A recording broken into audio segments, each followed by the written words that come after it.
conference will now be recorded. The magic words. Nice work, Steve. Yeah.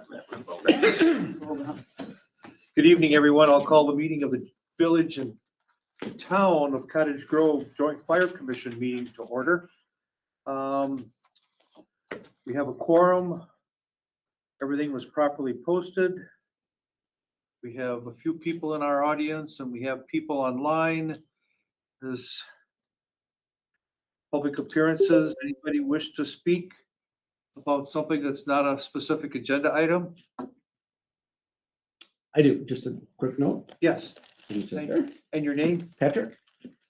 Buchholz's last name. Go ahead.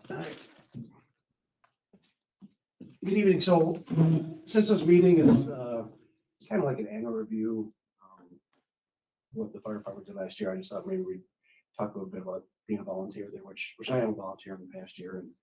And the numbers and the reports and everything that you're gonna look at, that's gonna give you all the vital details of the performance of your fire department. But I wanted to talk a little bit more about what the volunteers do there. First, I think it's really important to know that almost every single volunteer lives in the district.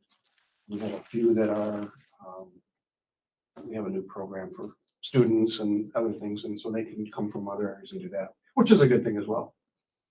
And most of them work here, many of them work here, and some of them own businesses here. I retired, I worked here at Shared Medical Service for 30 years, but we've only been here for 15 years.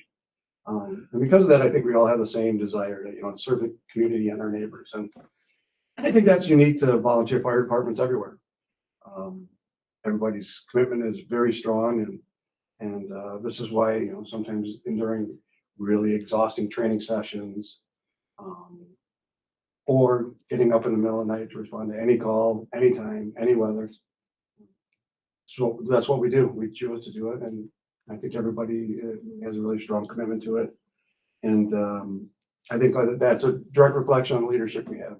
Nick's not here, but Nick and April, Jess, we respond anytime. And then the support of all the community people. So you guys as well, the community itself and all that. And that's all I want to say. I just think the volunteers, when I see, it's amazing. Amazing bunch of people, and I think we're all very lucky to have. And that was all I had to say, people. All right. I gotta go to work. All right.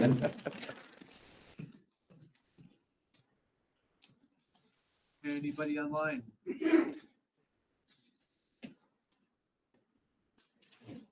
Nothing. All right, discuss and consider the minutes from our November 24th meeting. All their mics are turned off too. What's that? All their mics are turned off too, so if they had to say something. Microphones are turned off. Don't leave screen. What's that? Well, unless they turn on their microphones. Yeah, Yeah, they Okay. will, when you want to talk. what's that?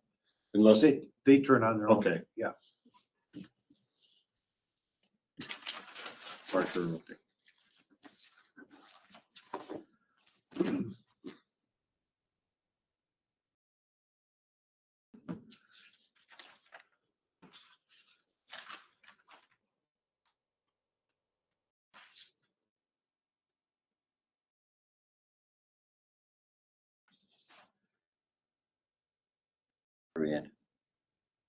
Waiting for a motion to. I'll make a motion to approve the minutes for the Monday, November 24th meeting as presented. Second.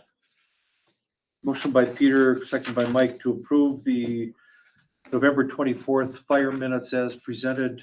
Discussion. Hearing none, all those in favor say aye. Aye. Opposed, same sign. Abstentions? I abstain, I was not here.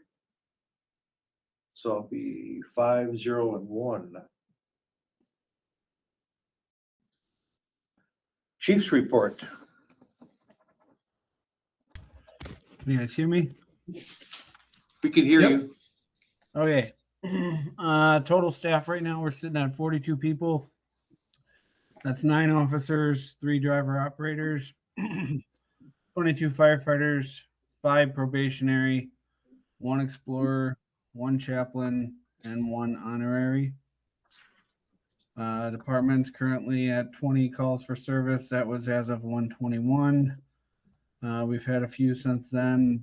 It's averaging up to about 0.95 calls per day. That would average out to 348 at the end of the year. Call breakdown so far was 6 in the town of Cottage Grove, 3 in Pleasant Springs, 8 in the village, and 3 mutual aid.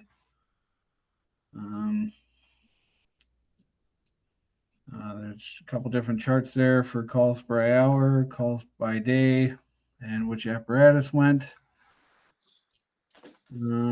Engine 4 had a pump issue that the pump wouldn't engage, but that's been fixed. Engine 3 had a water leak. One of the supply valves was corroded and needed to be replaced. Ladder 1 has an intermittent check engine light. They looked at it and it's sitting at, it's actually at Freightliner right now getting worked on.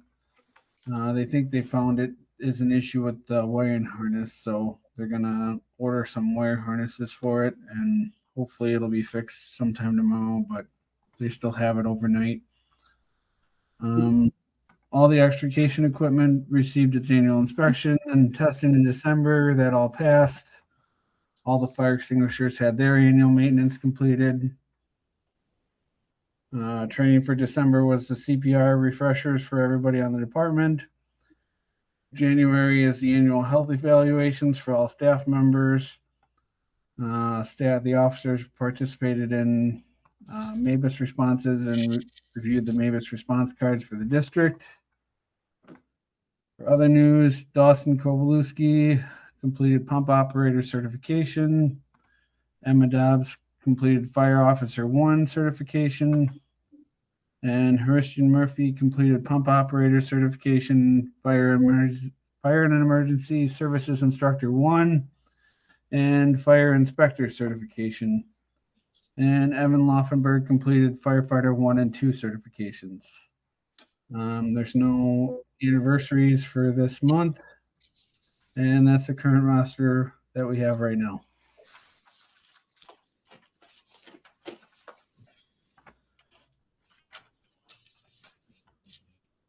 Any questions for the chief? So in 21 days, we had 20 calls. 9 of those were no emergency. How many of those no emergencies were false alarms? Just curious.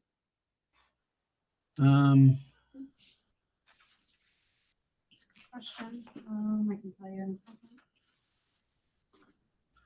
a second. I'm guessing the call that they're going on right now is going to be another false alarm because they're going to a place that's constantly having false alarms. So we're probably going to add another one to that total right now. I drive. I'm not going to say where it's at, but I see that's where it's at on false alarm.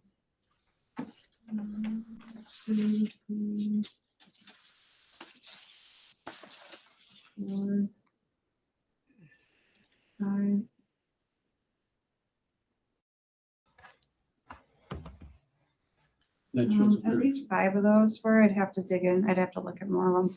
5, so about 25% are false, not false Yeah, alarms. I'd have to actually look. Okay, no, that's fine. I was just curious, April. Yeah. Thank you.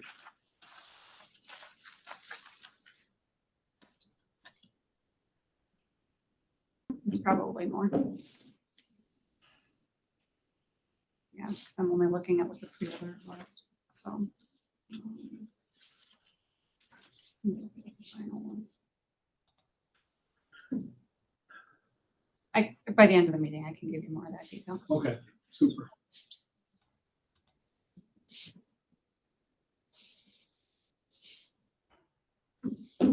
Anything else on you, Peter? No. Nope, very good. Thank you. Anything from anybody else? Move on. We'll discuss the fire department annual report. this got sent out the other day. There's a couple highlights in it. The big overview, the change in call volume again. 2025 was our highest call volume ever, again, with 387 calls for service. That's an increase We had 368 the year before, so um, 19 more calls than we had the year before.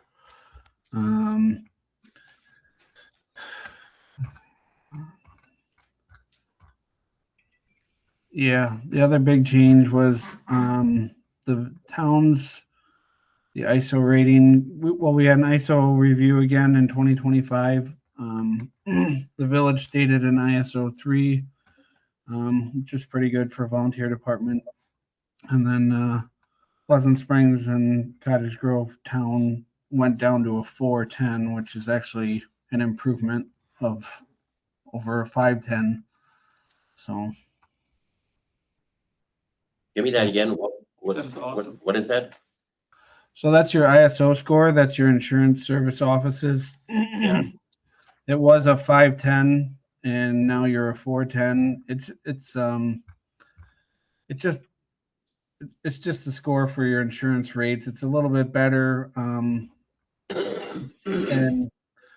you're never going to be better than the 10 for most of the district, and that's because of how far we have to haul water because you don't have any hydrants. But the front end of that, the 5, the people closer to the station that are still in the town, they were a 5 before, now they're a 4. So that people that are living closer to the station, they get a 4. So they get a little bit better rate on their insurance because we improved some of our water supply and some of the other service metrics that we are graded on. So that was I guess it's a improvement.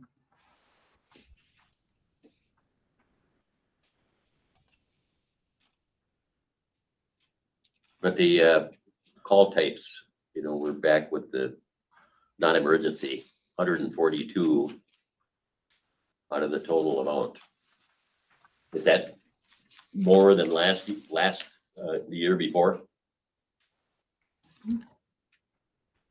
Non-emergency.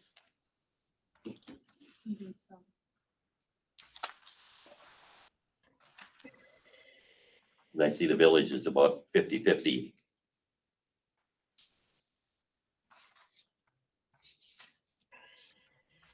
We're not a lot better, but Well, 19% compared to 48% is pretty significant. yeah. I don't know. Although the total calls by municipality, it'd be interesting to see some of the trends, Yeah. looking back. Which type of call is accelerating more than others, just to help give you the resources you need or improve certain areas like we're trying to do with the false alarms. And What about implementing a nuisance fee for some of these repeat offenders? What's on the agenda? We're going to talk about that a little later in the cover. Okay, yeah. was there any construction or anything that caused more accidents to respond to? And since the Not really. I mean, that's not particularly, no. Okay, yeah, because the town went from like a pretty steady and then went to 100. So I remember a couple years ago, we talked about construction on 90, increased call volume. Oh, yeah. Well, that would be was- medical emergency though, wouldn't it? Right, yeah, the medical emergencies section. We have some intersections that are increasing in high impact accidents. Which ones are those, April? Can you say? I want to be probably careful to say what intersections those are, but we do know that there are some that are probably red flag intersections for us that we're seeing an increase in more severe accidents, higher speeds, higher impact, more transports, and more frequent accidents at those intersections. And that's in the village or overall? Overall, Okay. both, I would say both communities. The fire direction. Go ahead. You guys were asking about false alarms the previous year. I have a chief's report from November of 2024, so that missed. It didn't have December on there because we didn't meet in December, but through November of 2024, we had 66 false alarm calls for the entire district. So, if you added another month in there, you might have another, I don't know, 10 calls maybe. So 76 for false alarms throughout the year, just a rough guess without pulling up all the data. So, yeah, it definitely went up for that. So 20%, so about 1 in 5 calls is typically a false alarm is what you see? Yeah, about.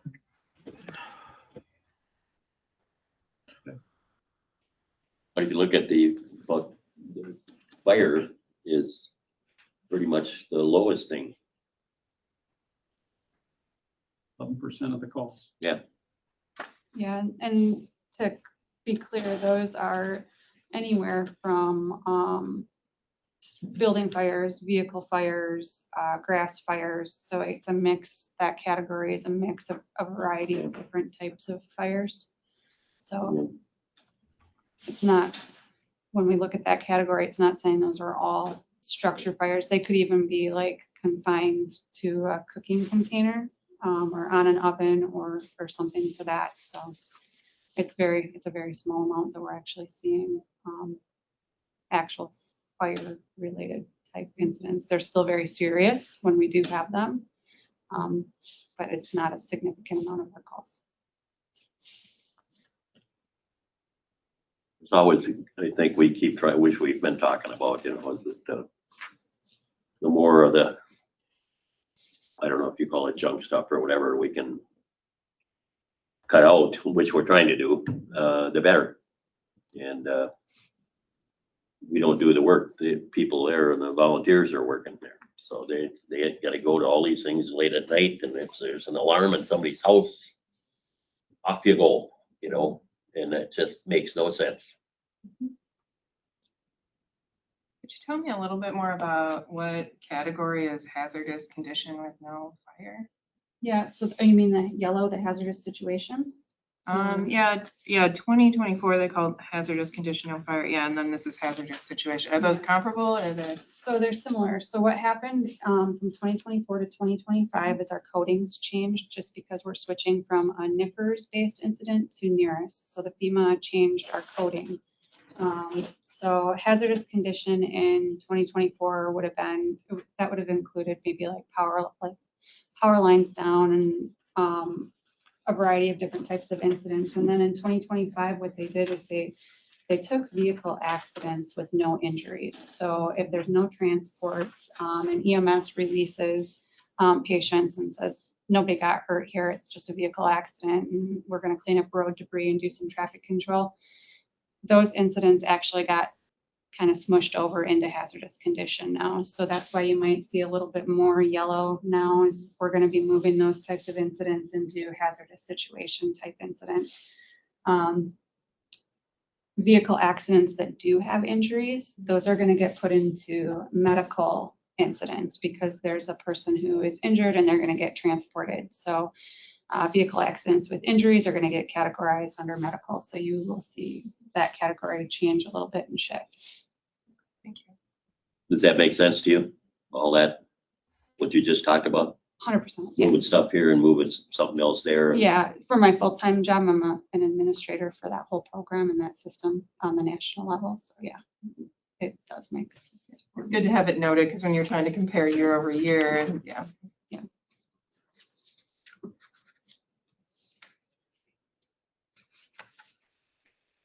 Well, and then my other comment, outside of the numbers, in the report, talking about the people and all the training and all of the dedication and all of the fantastic work that when, the alarm goes off, that the firefighters are ready to respond. I think that, of course, that's the most important part. And then this is all the details. So I appreciate everything that you do to put in the work to be prepared and then responding to the call.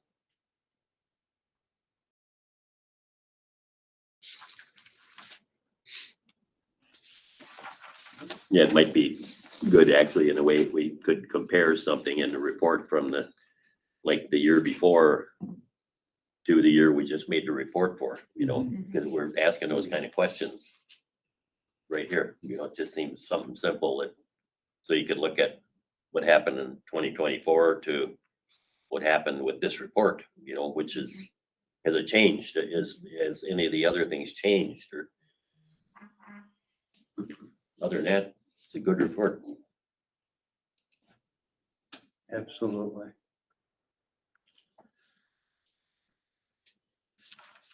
Anybody have anything else? No, very good report, and I hope the building on the corner of N and B helped with the training in Oh, terms of yeah. the ability to use that building in a productive way. So appreciate all the work that was done to coordinate that and leverage that asset. It was great. They're still trying to find 2 of their firefighters. Oh, that's not gonna go come up today? Oh, We used it, I think, for our cover photo. I know, it looks great. I'm just happy that went to good use. All right, moving on. Discuss and consider revising the town and village ordinances regarding false alarms. Everyone has a memo from Chief Gary.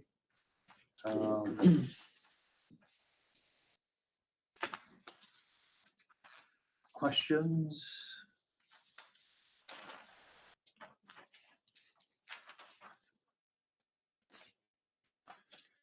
I like the approach in the sense that we're going after education versus penalties. I do like that. I think it's framed up really well.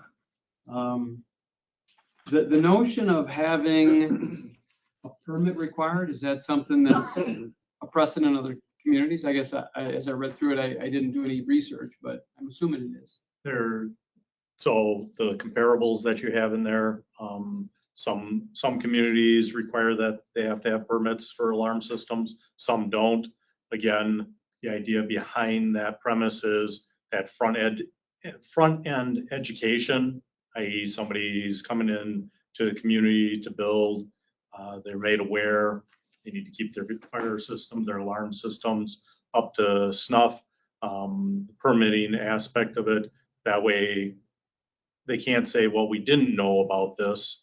The other thing is if we see that there are chronic problems, we can try to address it also through that facet, not just through tickets and fines and things of that nature. So that's where the premise of the permitting.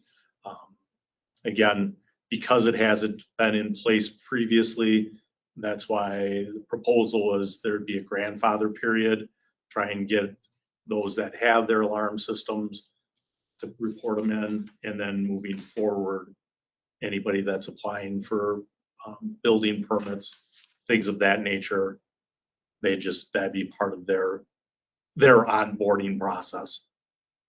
And this came out of a joint meeting between fire, EMS, and police held in December. We sat down, talked about different variations and trying to cover, again, I know this committee is looking at it truly from a fire perspective, but I have to look at it from a holistic perspective because you have intrusion alarms, you have burglar alarms, things like that. So trying to capture all the alarm systems in one ordinance, so we're not truly, this one's this way, this one's this way, and piecemealing it out. A lot of these ADT type systems cover both perimeter security as well as fire and carbon monoxide, right? Again, whatever the people are subscribing to, the services they're choosing. Do we have an estimate of how many of these automatic systems are in place in the village and the town? We don't have any idea. And if we were to make an ordinance change, there would have to be communication out to the entire community, both village and town, that there's this change. If you've got an automatic system, you need a permit, and you've got till December 31st, 2027. Correct. I like the way it's framed up. I guess I don't like the notion of a verbal and a written. So if there's a verbal, it's documented somewhere. Yeah. So again, we respond just as the fire department does, we respond to all alarms. It's notated. We educate as the fire department does. That's the notation. We start that, basically that checklist. They get the verbal warning. Next time, it's a written warning. Literally, it's a form letter that be sent out for the village. We send out a letter to the offender, whether it's a business, residential, whatever. They get the letter. This is your second. You've had 2 alarms. This is your written warning. Next one will step into penalty phase. And again, the proposal here is to modify that penalty phase so that there is a progression from 3rd all the way up. A little lower to start, but it still increases as the offenses increase. The other component is right now the ordinance reads in a 12-month period. Truly, with this proposed change, it'd be a January 1st to December 31st. So it'll go a calendar year, that 12-month period.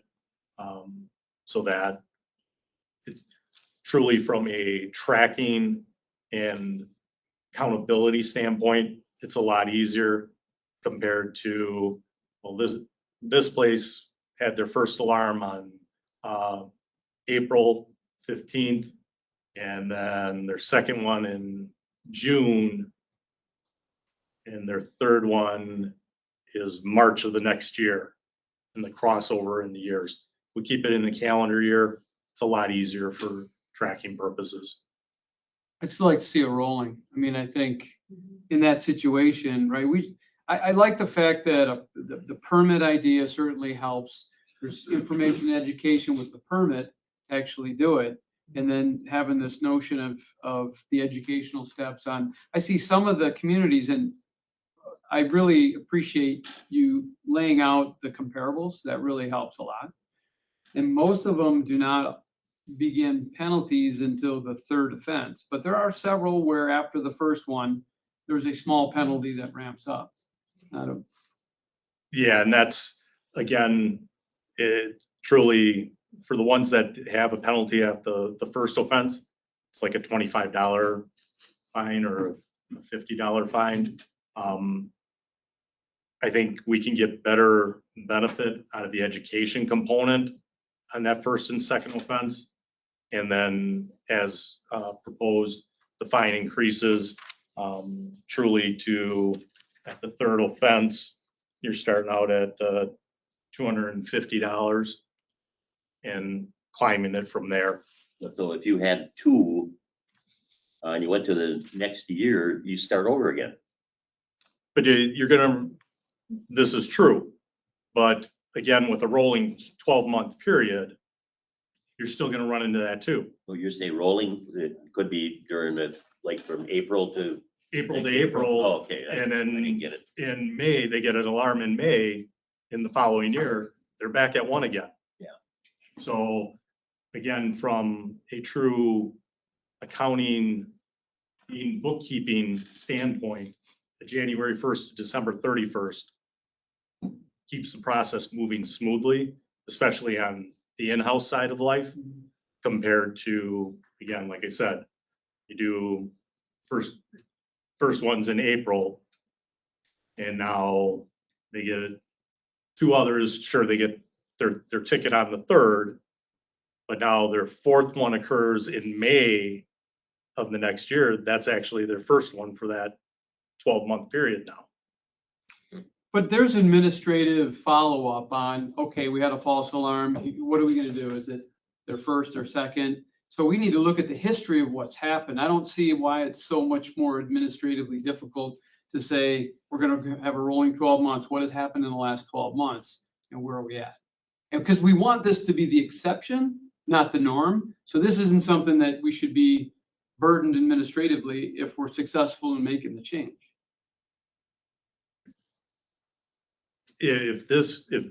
And again, this is a proposal. If Yeah. this committee's wants it to go back as a rolling, and work on putting that in, I will just tell you, rolling is a lot harder to administer than a calendar year.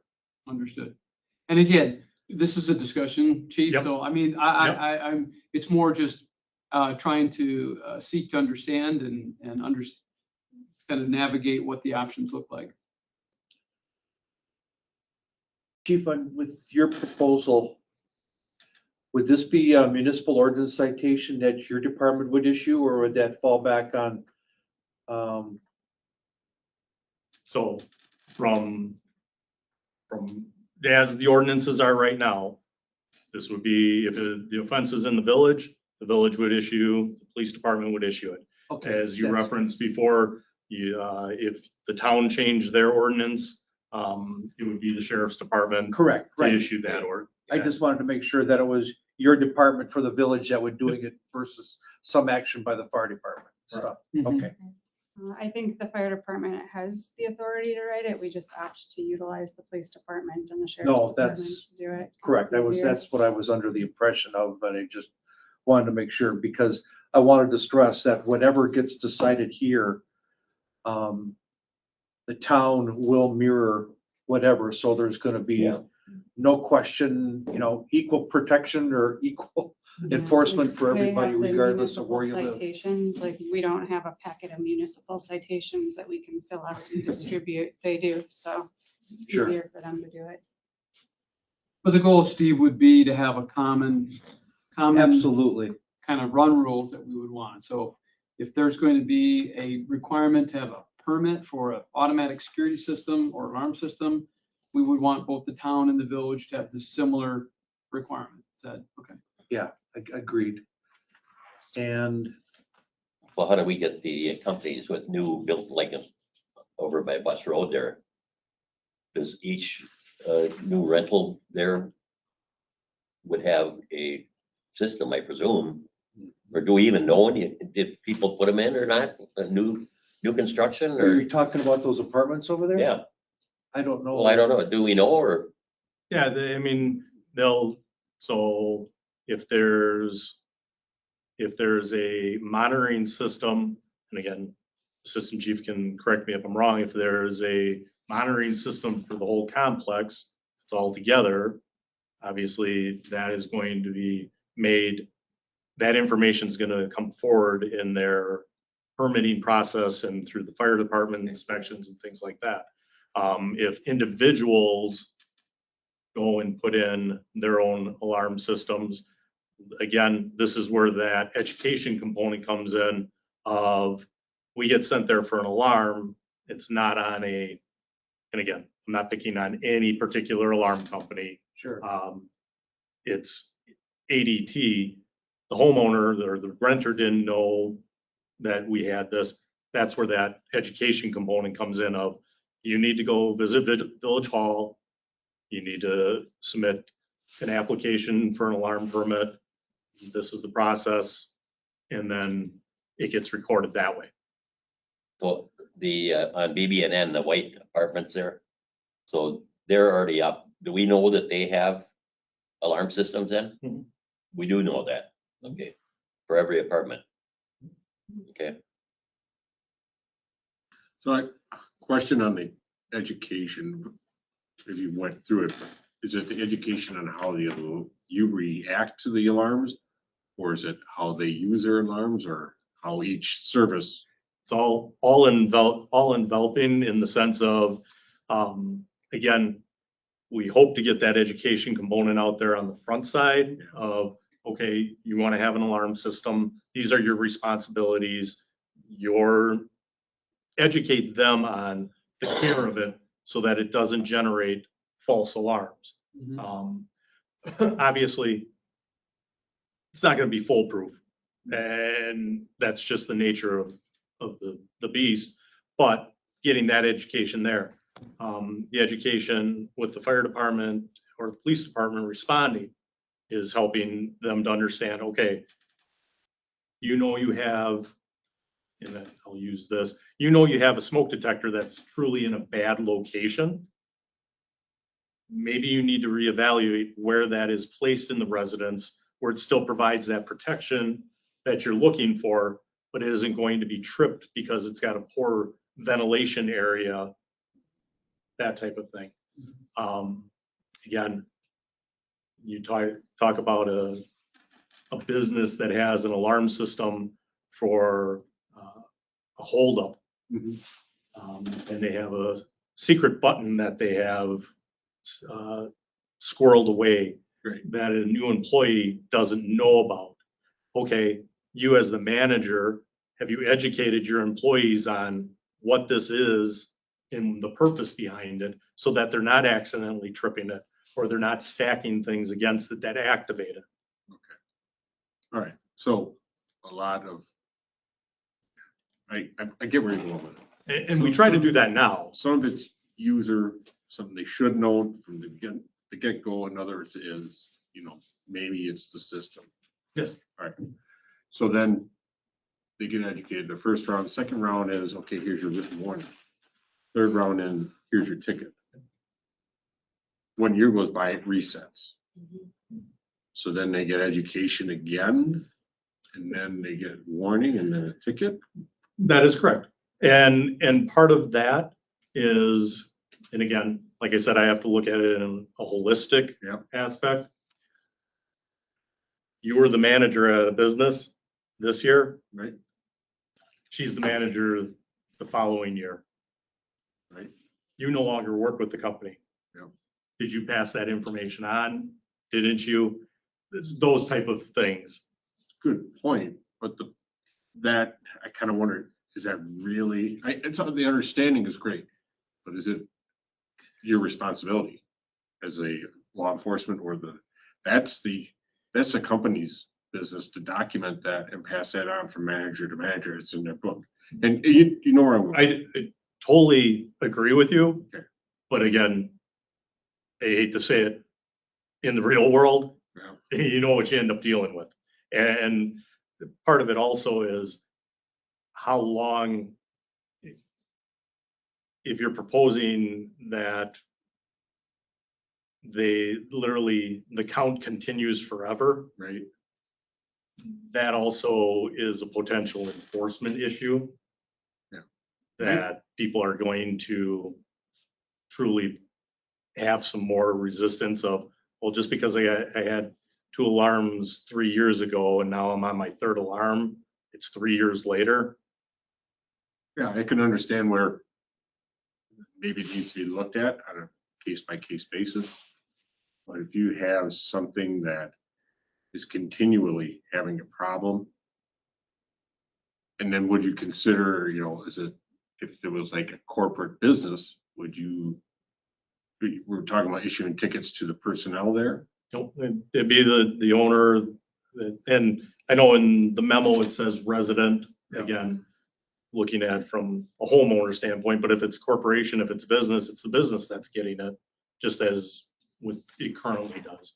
I can see, when you do talk about business and then we talk about personal residence, more forgiving on maybe on the personal residence than the business, in my opinion. I think the bigger challenge is the apartment complexes, right? That's. So yeah. the landlord or the management company gets a permit and they're still subject to the first one, they're gonna get verbal. Second one, they would get a written warning and then the penalties. So it's gonna be something we need to work out. Is it by unit number There's, or is it by complex? so there's a difference on how those types of facilities operate too, and it's specific to occupancy. So I'll give you a couple different examples.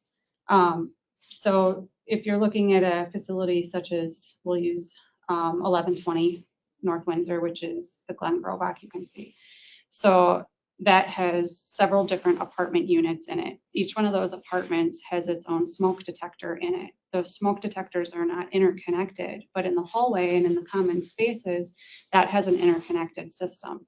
So that interconnected system is owned by the building owner, but the individual smoke detectors in the units would be typically maintained by the resident, but it might be dependent on what's in their contract and their lease. So there might be something with the building owner that says that the building owner is responsible for coming in every so often and maintaining the CO detector or the alarm and replacing batteries or something. It's all going to depend on what's in their agreement with their landlord tenant agreement. But typically, the individual smoke detector that's in an apartment in a building such as like Glen Grove or 2515 Gaston or 100 Limestone, something like that, those are separate. But in the common spaces, they have an interconnected system that covers the whole building. So when that apartment opens that apartment door and they get smoke in the hallway, the whole building system is going to activate and the whole alarm is going to go off.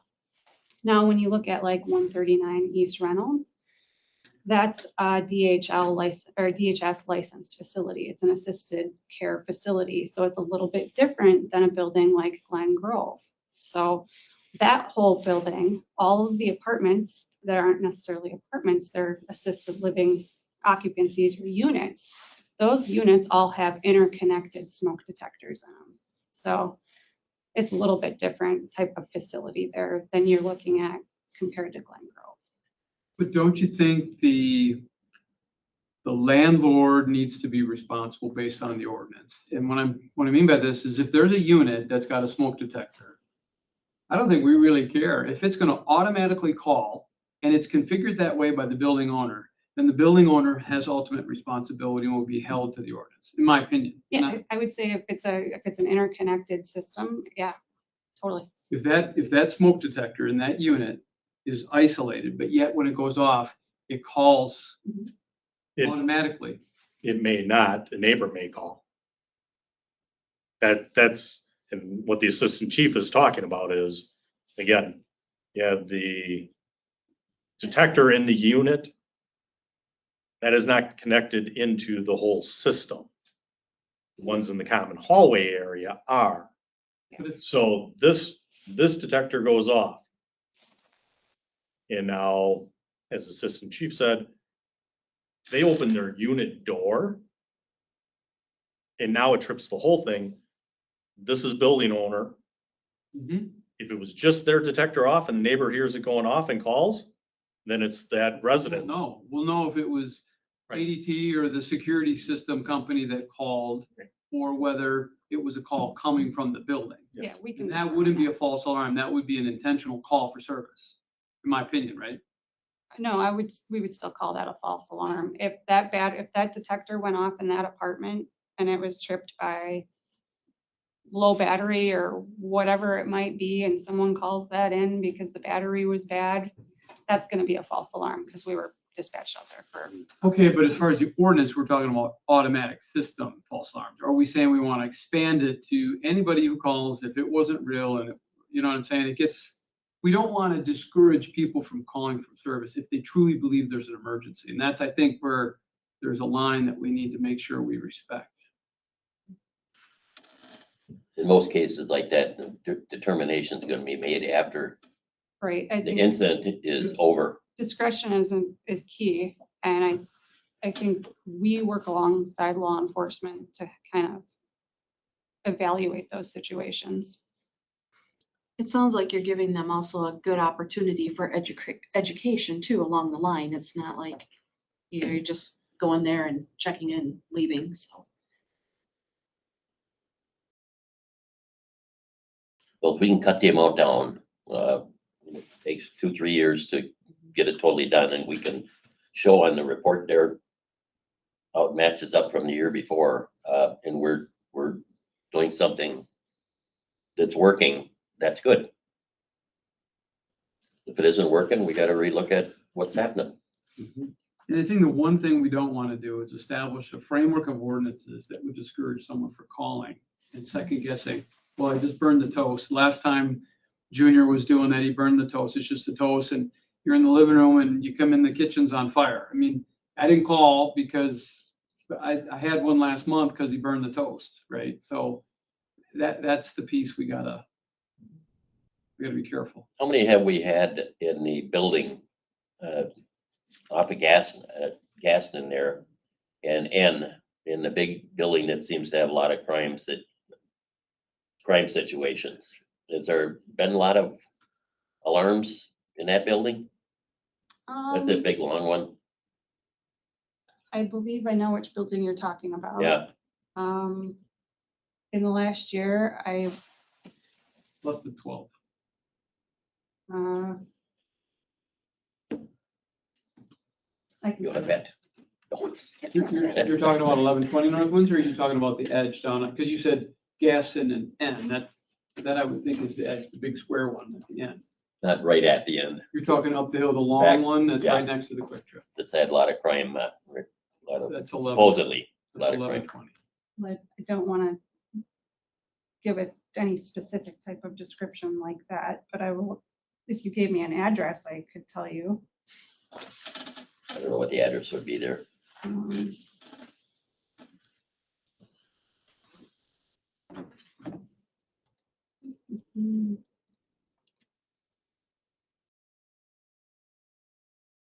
Just in the last year. And are you looking at just at alarms? Yeah, alarms. I feel like I recently looked at that data. I'll give you that by the end of the night too. Well, that's a hard one. You know, we're starting from scratch, basically, in a way, and that's gonna take a little bit of looking at this. So we're talking about false alarms. Yeah. Whether it's automatic or not, it's false alarm. Is that, That they're gonna have to go to and do something, you know? then I agree, there needs to be a little, because the permit required for an automatic system allows us an opportunity to educate, right? But I think if it's false alarms at a given address, I think this notion of a verbal warning and a written warning before the penalties begin makes sense to me. I'd agree. The part And I- about, oh, go ahead. I was just gonna say is, you know, reviewing the chiefs, that chief, is, that, It was a collaboration. yeah, I just, his, other entities, other cities and villages, Yeah, that's a good one there. it is, I mean, it's outstanding. It is. But to me, a $25 fine, like my grandpa used to say, that's walking money nowadays. And Nothing I burger. mean, that's, you know, so I believe that, I think the chief recommended, or one of his suggestions, excuse me, was that finally, when we get to the third offense, it was $100, I believe. $250. $250? It's $250. So first is a verbal, second is a written. For third, it's $250. For third and fourth. At fifth, jump up to $500. And then it's $500 for fifth, sixth. And at seventh and subsequent, it's $1,000. Are you saying that that's all gotta be done in a year, from January to, I just can't see, I don't quite put that in my mind that all of a sudden you stop and you start over again the next year, when you might be on the cusp of going to 500 or something, you know what I mean? All of a sudden you're okay? I mean, There's gotta be a cutoff point. That's why I think a rolling 12-month is critical, because then yeah, when it that's what drops I'm off, saying, yeah. it has to be a rolling. Otherwise, the issue that Mike is But- bringing up is, The same thing he's bringing up is the same thing that's gonna occur on the rolling. no, absolutely not. It No. It's like an happens in attendance April. warning. It No, happens in April. It's 12 months. it happens and you look back 12 months, how many have we had? So in other words, You don't what reset Peter to is saying zero. is that if you had one in April, one in June, and one in December, and your first one rolling April, next April, the previous April will drop off, but your June and your November one will still be there. So if you have another one, you know, that's what you're referring to. Yeah, if you had 3 in the back half of this year, starting in January, then you'd go to 0, when it really would be your 4th within the last 12 months.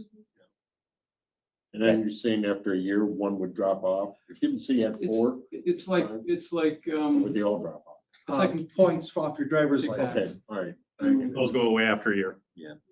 they changed it. It was a rolling 12 months. It's 1 year from violation. Yeah, You go Yeah, back, it's that's rolling. rolling. It's rolling. yeah. You You drop. get a violation, you look back the previous 12 months, what has happened? And every moving violation would rack up to the points in the last 12, right? And then 24 and then 36. Right? It- To answer your question. Again. One, so we've had 8 calls there in the last 12 months. One of them was a false alarm. We've had other like cooking related fires and stuff like that, a couple of those, but one false alarm Okay. at that address, at that specific address that you asked about. And then to answer your other question, I was right, it was 5 false alarms out of the last 20 calls we had. It's about 20%. The only thing about this is that the rolling thing, I just think that's, to me, that's the way it should be. Starting from the first one to the end of, from April to April, you know. If you have an event, what has your record been like in the last 12 months? Yeah. You got nothing, you got 1, you got 6. Yeah. The calendar year to me doesn't matter. No. It's the occurrences over the last 12 months. All right, here's a situation that I kind of fuzzy on. I don't have a monitored system. I just have my regular, all right, I'm in an apartment. My neighbor across the street, across the hallway, here's my alarm or my smoke alarm going off, and here I am frantically trying to turn it off because I burned the toast, so to speak. If that person calls 911 from my apartment, and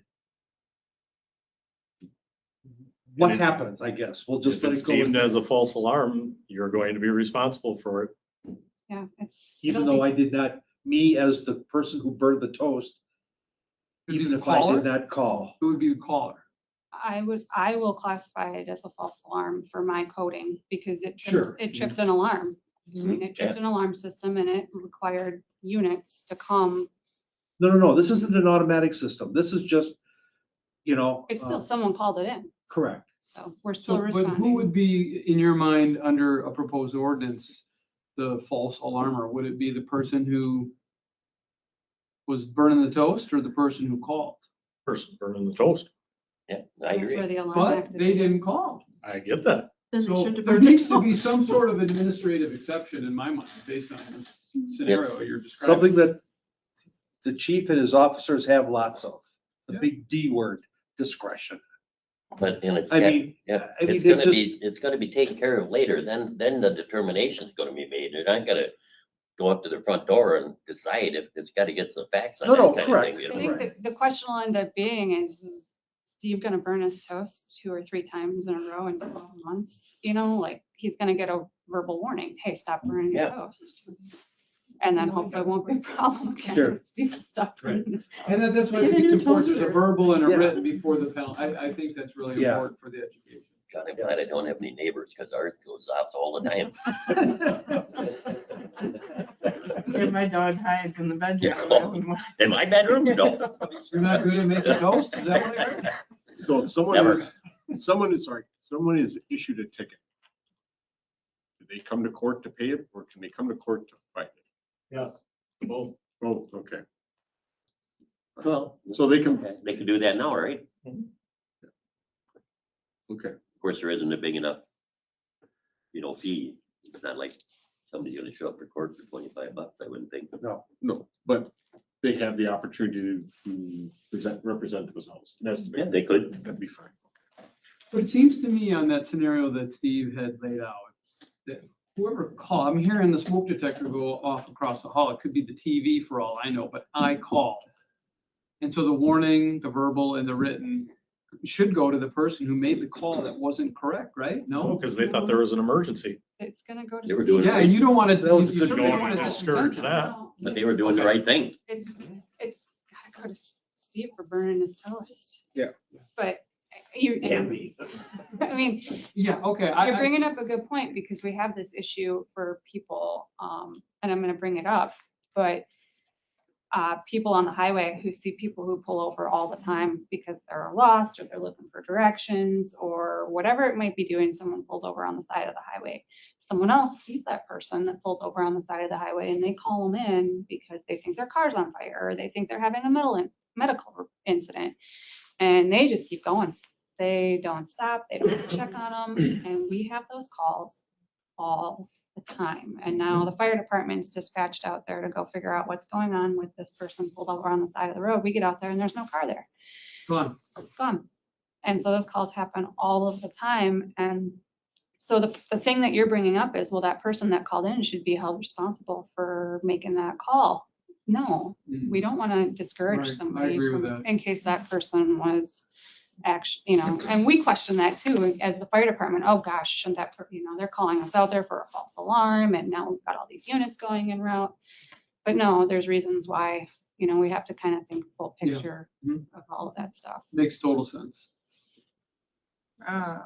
One other thought, I like the graduated fines. Some of the examples, I set fine by resolution, so then you don't have to modify the ordinance and go through all the filing that has to do with, like, if we each set the same fines by resolution and just have the ordinance reference. So if we need to change the penalty. I think we can pretty much word for word other than Yeah. changing police to sheriff and, And again, ordinance numbers to match and. this proposal has not gone in front of any legal.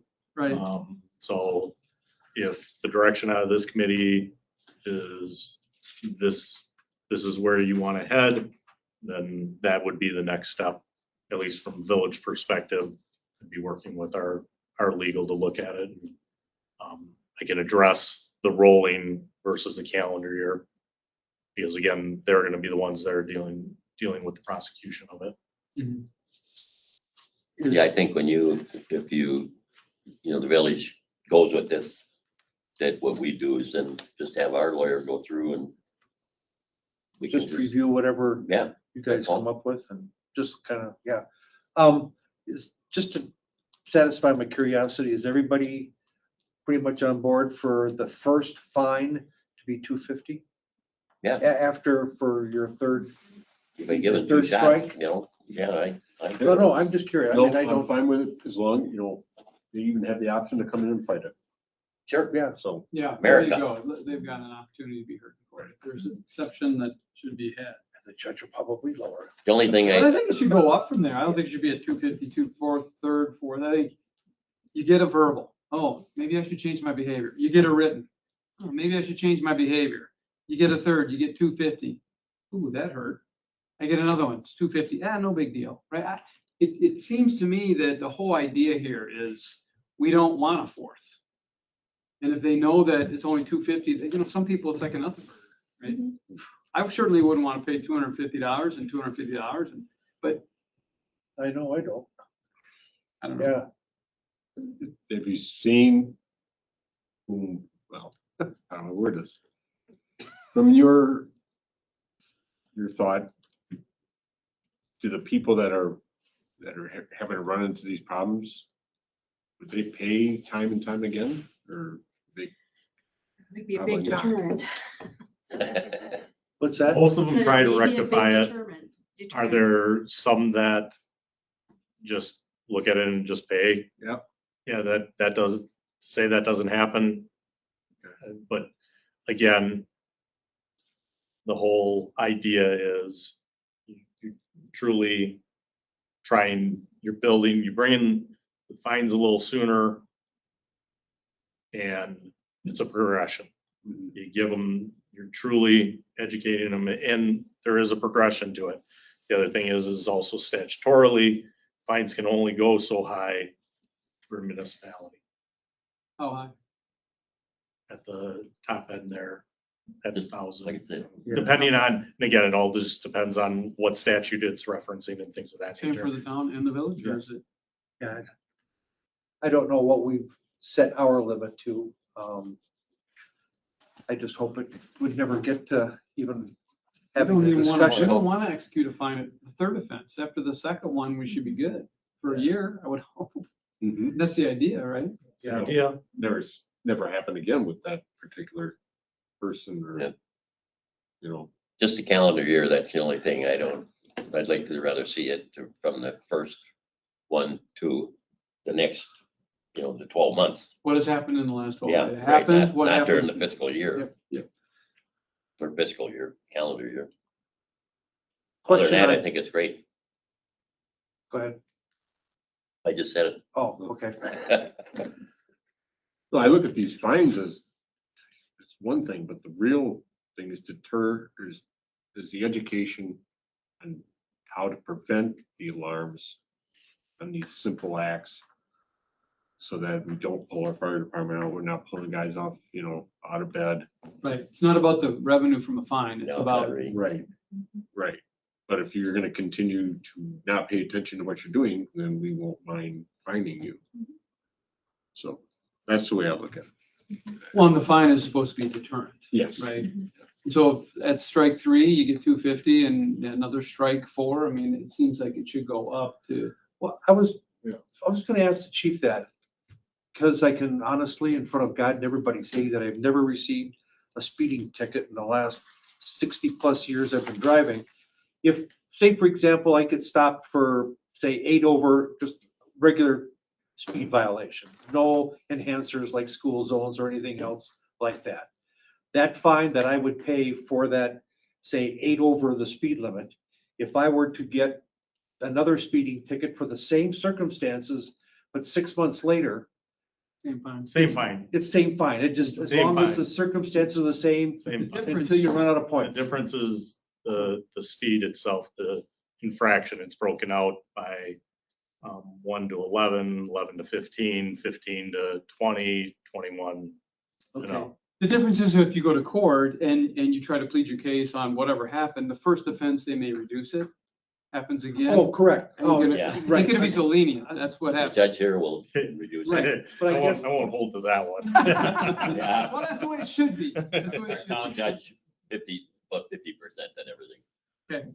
I guess that's kind of what I thought, if just from stuff in my head. So I guess kind of addressing your concern, if we just kept it at 250, if the circumstances are the same, I mean, for the next offense, we'll charge you another 250, until we get to that, whatever, 4th or 5th time or whatever. when it So bumps third, up. third and fourth are 250. Correct, the 5th, Fifth, sixth are 500. right, Seventh and above is 1,000. correct. What I'm saying is you get, Okay, so who's gonna administer this? as far as Ticket? The program? I mean, it's, Right, permitting and. the permitting, that's gonna be something that I'm gonna have to discuss with my clerk. We're gonna have to come up with a form, and Yeah. an ordinance for that, which is probably gonna be a little bit more difficult, not difficult, but more involved than just coming up with the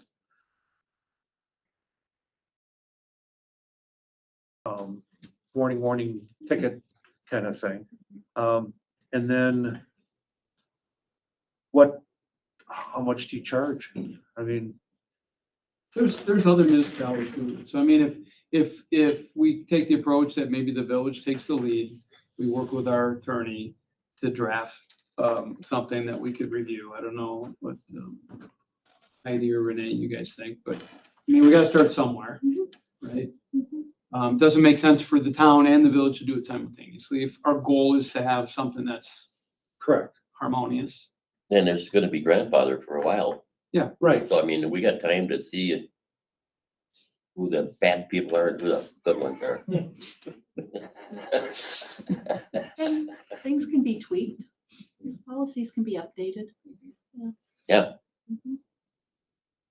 If something falls outside, so there's a landlord that isn't taking care of the building, so the tenant falls into, like, is there another way, like a public nuisance or another way to? There can be other actions taken to include some of the municipalities comparables. They actually, in essence, revoke the alarm Yep. permit Wow. so that they can't have an alarm system that is automated. Again, we hope to never get there. We never want to get there because the whole idea is this is all about life safety. So.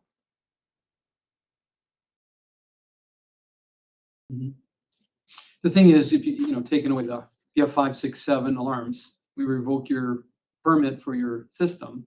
But if it's a caller that keeps calling, you can take their phone. I mean, Right. And again, we don't want to deter right, that it goes aspect back of to what it. you said, right? We want to have this as a framework, as an incentive. So are we looking for just direction that we take these to the boards, or would you like a motion that we take our recommendations to each of our boards for preparing the next steps of ordinances? What would, well, let me answer your question with a question. Would you, or we could actually ask the chief to flesh this out going before your boards or our respective boards to actually come up with something that's ready to go to the, because right now, the only thing that we could basically report on is, hey, we kind of sort of agreed that it's gonna be verbal written ticket, for, and we're gonna have a permit process. Rather than, I think it would be better off if we went back to our boards with something concrete. Kind I of mean, thing. Well- I guess the question is, what are we looking from the boards? I mean, if we took it to the village board and reviewed what we'd like, and then we could give direction to our village attorney to draft. If you go to your town board, what is the ask? That, hey, or is it more of an FYI? Hey, we're working on an ordinance that would be harmonious between the town and the village, and this is what the village is gonna do, and then we'll have to review it. Correct, and prior to any formal acceptance, it would go before both boards. You do the Well, they, blessed, yeah. and then it would get implemented. I mean, it just, in a way, if we took what we've discussed tonight back to each of our boards, I mean, too many cooks spoil the broth. I just, We need to and draft. plus the fact that if they're not as educated on this whole situation as the six of us are, and I mean, I think if we, at least I'm comfortable in taking back to my board a product for them to take a look at. This is what we want to do. And, at that particular time, if somebody sees something glaring that, ooh, maybe we better tweak it this way, sure, we do that. But I mean, I don't know that I'd want to get everybody involved for the whole process. No, I agree. Well, If the commission is open to it, I will keep running with it and take it to a stage where we can have a proposal, a draft proposal of an ordinance and bring that back to this commission. So what's the feeling on the board about having a rolling system rather than a calendar system? 100%. Me too. I'll go with the roll. I think it'll offer more accountability. Yeah, I do too. Yeah. I would agree. Okay, so that's where, Have a that's, so, consensus. so everybody knows that. And I'm assuming, Chief, that when you bring the document back in, well, it'll be to where it would stand up legally and everything. It won't be. Yes. Okay, thank you.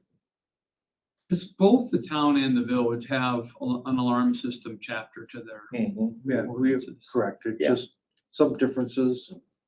I just like us to get lockstep into. I want us to have something we can implement, but if we do have legal time, to pay, for legal review, I mean, that is something that the village board would have to. Oh, sure, authorize, and so we would do the that's- same thing, Yeah. right, I'm just, and once we got the blessings from our attorneys, stick it in front of them. And then the permitting process,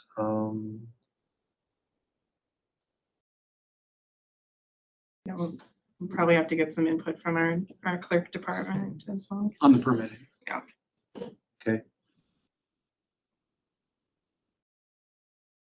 And the same on your end. I don't know if we can have a standard form between the two of us or I- similar, I guess. theoretically, I couldn't see why we couldn't. I I The mean, village has got an electronic permitting system, so that's where this would go into that. and I the guess. town has a couple of its permits that are, you know, you could do it online kind of thing, and already too. So I mean, we have the process in place. We would just have to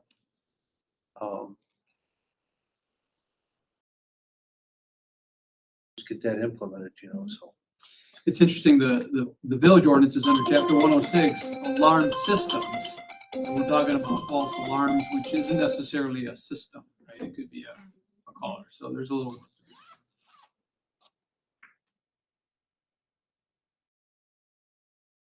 Okay. Thanks, Chief, for gathering all this information for us. So I guess for the purposes of our agenda item, consider, discuss, consider. What is the action? Yeah,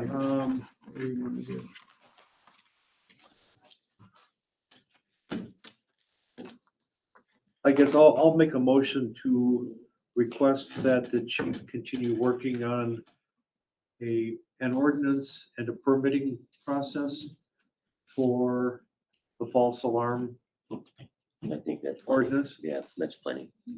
I'll second that. Motion and a second to have Chief Gary working on a false alarm process or ordinance and permitting Yeah. ordinance. And Chief, you're good with that? Okay, thank you. Fantastic. Thank you. All right, any other discussion? Hearing none, all those in favor say aye. Aye. Opposed, same sign, motion carried. Our next item, discuss and consider replacing the chairs in the fishbowl. What's a fishbowl? It's the sticky outy part of the fire, the ESB building, you know, with all the windows around it. That's what they call a fishbowl. No, they do? Mhm. You like my term, sticky outy thing? Unfortunately. So this came up because the chairs that are in there right now are all pretty worn out. They tend to drop suddenly and violently, and just trying to get them replaced before somebody falls out of one of them and gets hurt. So put together a quote for 12 chairs, which would replace all the ones that go around the conference room and the couple that go in the offices that are by the fishbowl there. How many are around the conference table? Right now, there's I believe there's 6 or 7 in the conference room, and then there's a couple in the offices that are adjacent to there. So there's 2 in the 3 offices that flank that. So it's to replace all those chairs. And what funding are we thinking of Yes. using for this? I guess. And I didn't bring my accounting sheet to see how much we have, and You know, Yes. the question I had is, so this quote was from November 5th. Is there any reason why we didn't have this identified within the budgeting process? Good point. I don't remember it coming up. No. I mean, if they're dangerous, I guess I would have expected that through the budgeting process, we'd have identified Yeah. a spending need. Yeah, so we were working on it, and then just by the time the holidays came through and by the time I got the quote, and it was given to me, but by the time that we met, I didn't have it, so it's on me. I didn't have it, so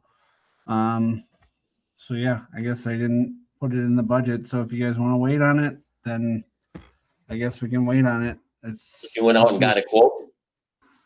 Yeah, I had Eric actually went out and got a quote on it around November, and he put it in my mailbox, and then I forgot that it was in my mailbox, and so I should have brought it to the budget, but I didn't. So that's on me for that. We could probably go on the government or. Is the Kim quote could still go good, or go will on the you have internet to get a new one? Yeah, according to Eric, it's still good. Good chairs, you know? It's just without a bid or anything. I mean, it's, you know what I mean? That's $3,000. How, yeah, where would we pay for that? So we don't know if, I don't know how much is, I don't know that it would be fair to put it in the ESB repair, the building fund.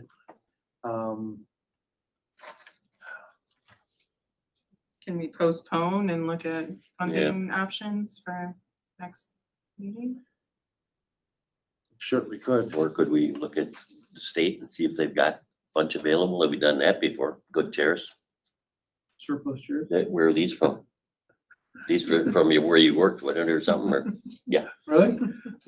I have, You got a line on anymore? I have people over at American Family that, these are surplus from AmFam. Yeah. That we just got here a couple months ago. What'd you pay for them? Nothing. Can you get 12?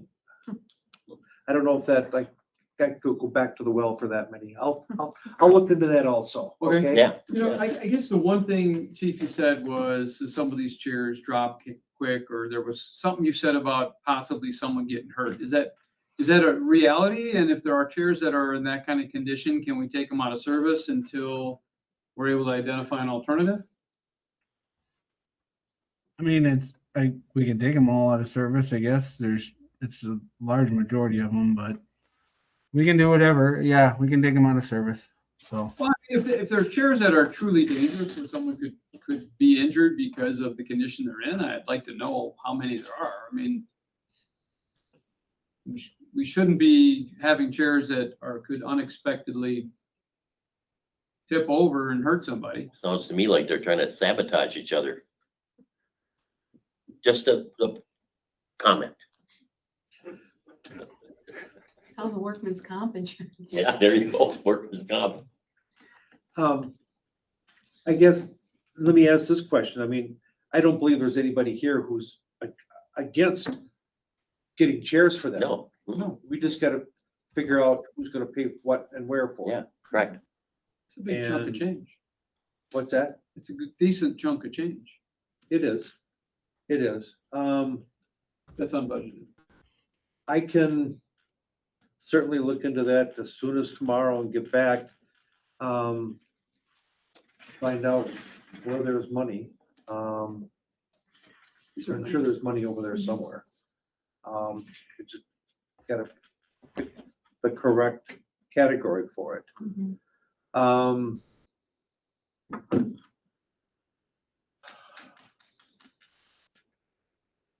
I'm just trying to think if there's some way that, Well, state surplus, maybe they have a bunch even, we don't know. yeah, These are really nice, Steve. yeah, Yeah, I'll look at the funding, see if there's funding Okay. source, and then I'll get back to everybody, and then we'll just have to unfortunately put it on for next month and Okay. figure out where the money's coming from. Sounds good? From AccuWeather, deadly winter storm. Hush. At No, least thank you. 25 killed as storm brings severe ice, heaviest snow in years. Tap for details. that's not Sorry. Wisconsin, that's for sure.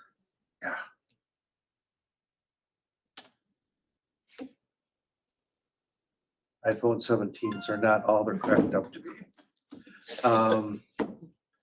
So yeah, I say we just hold this off till next month. Sounds good. I'll entertain a motion to that effect. Make the motion to postpone chairs until next month. I'll second. Motion and a second to postpone the chair item till our next meeting. Any discussion? Are they gonna have, ask them to get different quotes or different options? No. Okay, just stick with what they have. Yeah, I mean, there are as many chair manufacturers out there as everything, so. All those in favor say aye. Aye. Opposed, same sign, motion carried. Next item, update on the building electrical upgrades. Is everything done, Nick?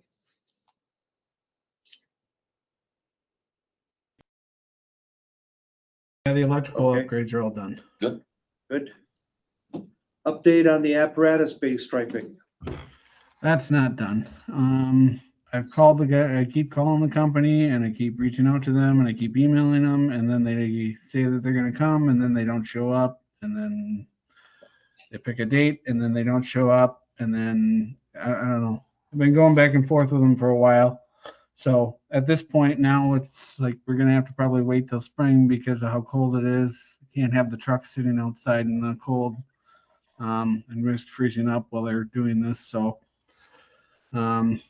So probably gonna have to wait, and if they don't honor their price in the spring, then I guess we're gonna have to go back to the drawing board and try to find somebody else that'll do it. So Okay. Should we just put this I just- on an I'll just agenda? table it for now, and I'll give you an update April? Yeah, Or let you work behind the scenes on it. If you feel you need to find somebody else to do the work, come back with another quote and we can just kind of start from scratch. that'd be fine. Okay.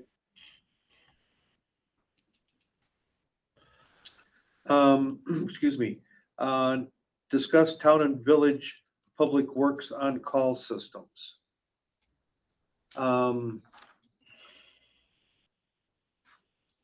There was a village trustee who had a concern about the availability of after hours for a public works employee at a broken pipe or something like that. And I don't have all the details on it and stuff. And from what I was hearing was that it took a very long time to finally find somebody from the village to respond to shut off the water. And subsequent to that, I've learned that the village doesn't have like a on-call list with accessible names and I numbers. think for the staff. police department has that list, but it's not available to the fire department. So Public Works has their on-call list, police department has their on-call list. Fire department chooses that the chief is the one that gets called for any incidents. So there are notification systems in place. Again, obviously calling people in off duty outside of normal business hours. There is a response time related to, we just also today had our biannual public safety meeting.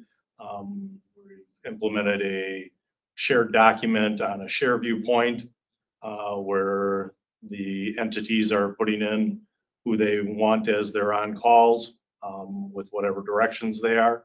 So there are things in place, and the past, there had been previously, even before my existence out here, there had been just one person that always was called for public works Okay. under the old system. That employee is since retired, long gone. Two, also the structure of public works has changed where there is now the director and then two supervisors. They've also implemented a on-call system, so it isn't always the exact same person that is receiving the calls. That is the way it's structured. And that person gets the call. They determine who needs to respond in depending on what the call for service is.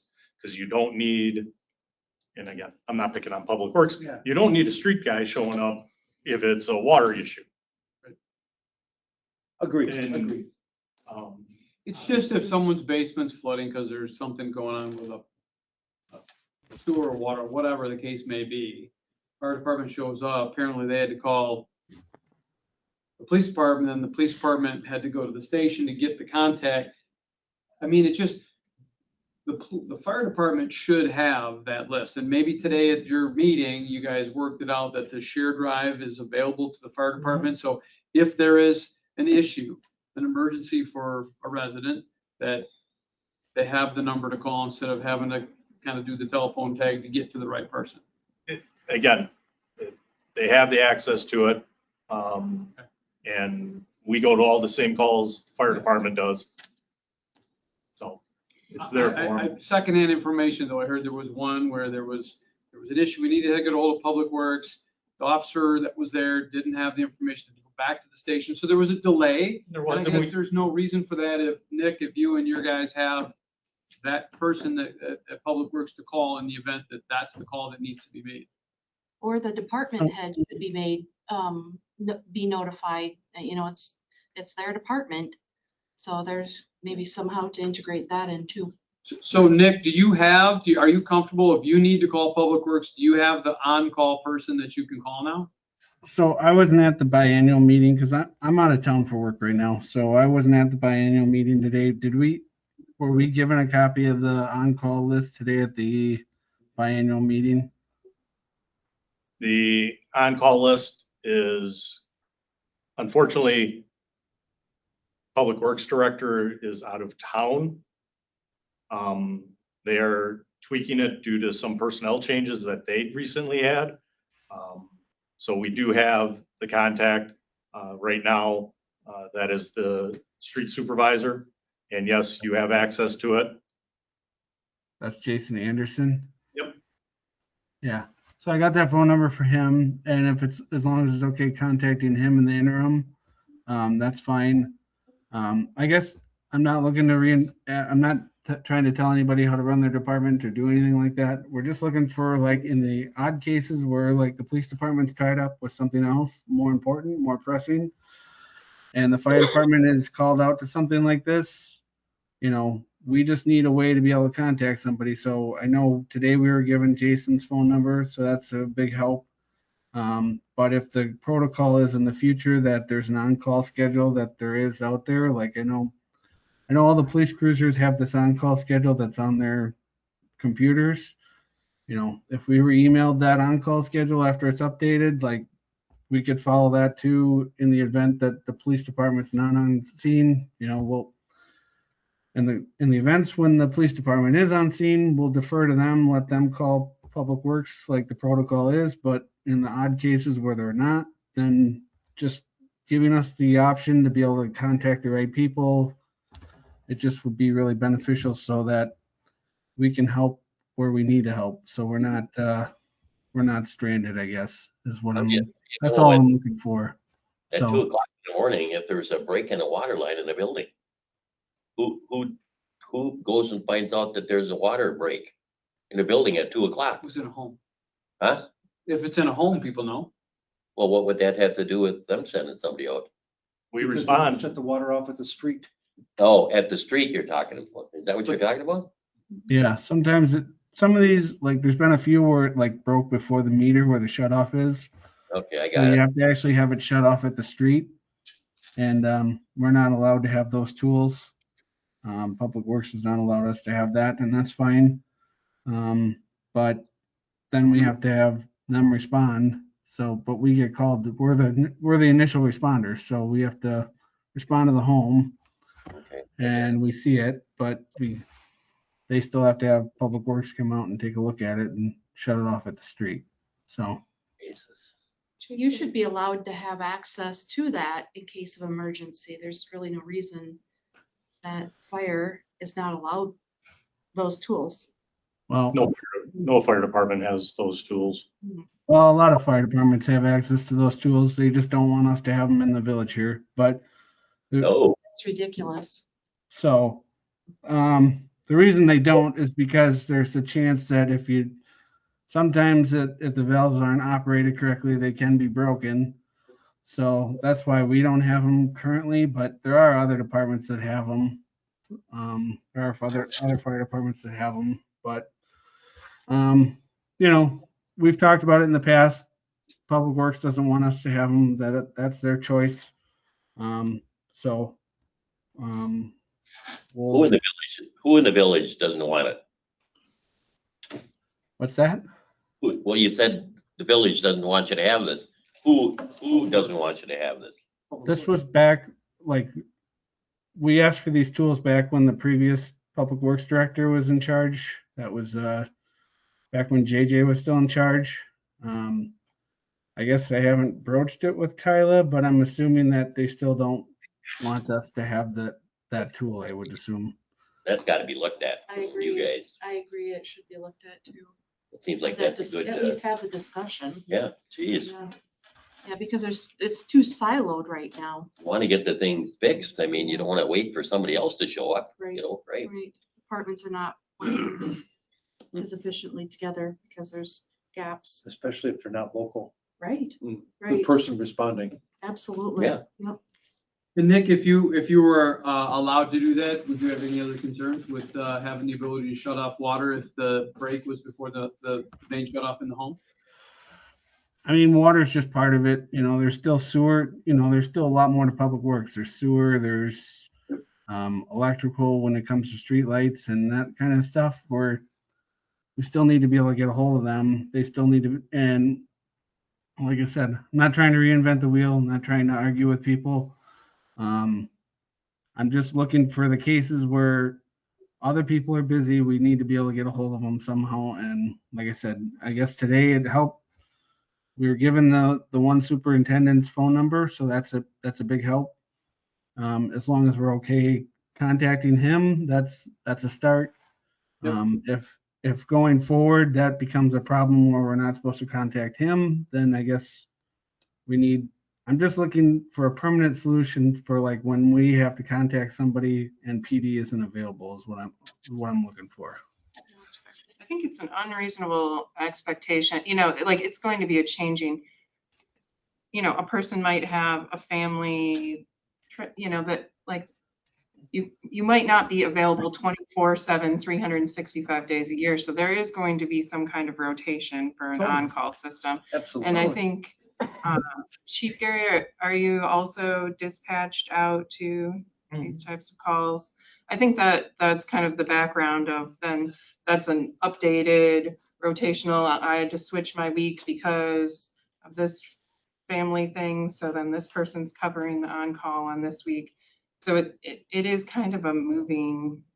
But I think what So- Nick's asking for is who do I call if the fire department isn't there and it's an emergency? And that rotation should be published somewhere, whether Kyla sends it to Nick or whatever. I mean, Chief, you've got those numbers. So whether it's shared just with Chief Gary, it should be shared with both chiefs so that we're prepared to handle the emergencies as quickly as we can. Mhm. Agreed. And other places like, emergency services, hospitals, they have the same protocol. If the rotating people or person is not able to be reached, then the department head should be reached. So in the town, does Chief Gary have Chief Archibald have the list Yeah, for? unfortunately, we don't have a whole big department, so he's got Dan Drayson's telephone number. So, but how does this work? I mean, they're gonna call a professional if they got a water problem in their house. Does a professional, like Cardinal Heating and Electric, can they turn the water off? No. Yeah, I mean the town's a little bit different because like a water problem in your house in the town is like if one of your water pipes breaks, you turn off the circuit breaker to your well pump and that kills the water coming up because it's all on well water, But if it's septic, then you have to call like a Roto-Rooter or Dvorak or somebody to deal with the septic side of it, So it's a little bit different in the town because those systems are isolated. They're not tied into a municipal water system,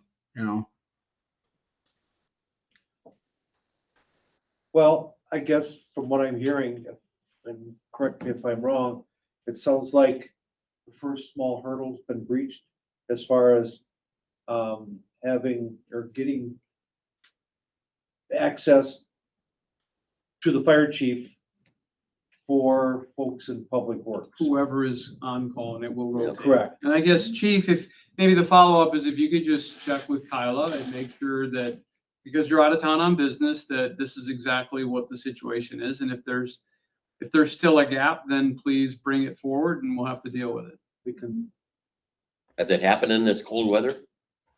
Has there I been a believe case? that, from my understanding, is when Kyla gets back, there's supposed to be a meeting to address this on-call stuff internally with the Public Works Department. Okay. So I believe that's what was discussed at the meeting today, is that When she gets back, they're gonna kind of discuss what they want to do with the on-call stuff and maybe figure out a path going forward. Sounds good. Chief, what I asked was, has there been a case during this cold weather where this situation has come up? There was one in the town today where a pipe froze and broke inside the town, but not so far, knock on wood, not in the village. Yeah.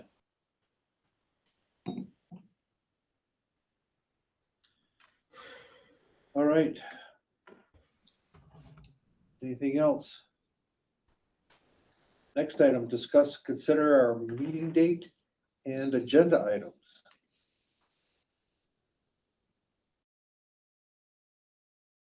I believe it's, is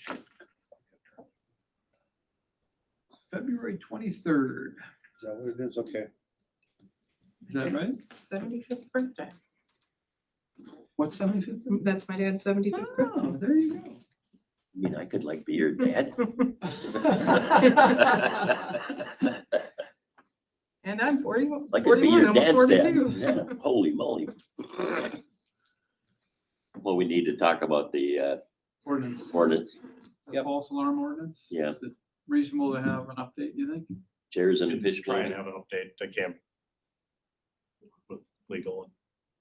If there's no reason you get busy, you don't, just let us know and we'll just strike it for next month.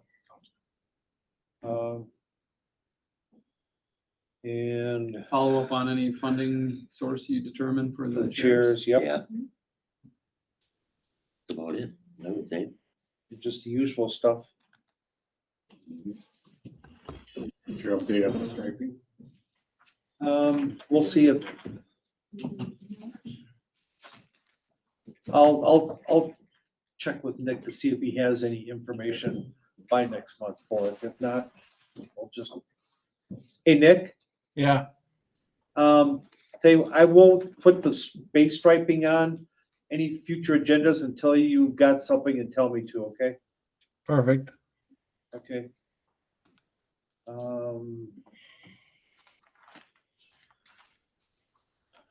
Yeah, other than that, item number 13, Motion to adjourn. Second. motion a second to adjourn. There's no discussion. Sure. All those in favor say aye. Aye. Opposed, same sign. Motion carried. Thank you, one and all. Chief, I appreciate all your efforts. Yeah, that was good. Good information there. It's really good. Every city in the whole state goes through the same crap, huh?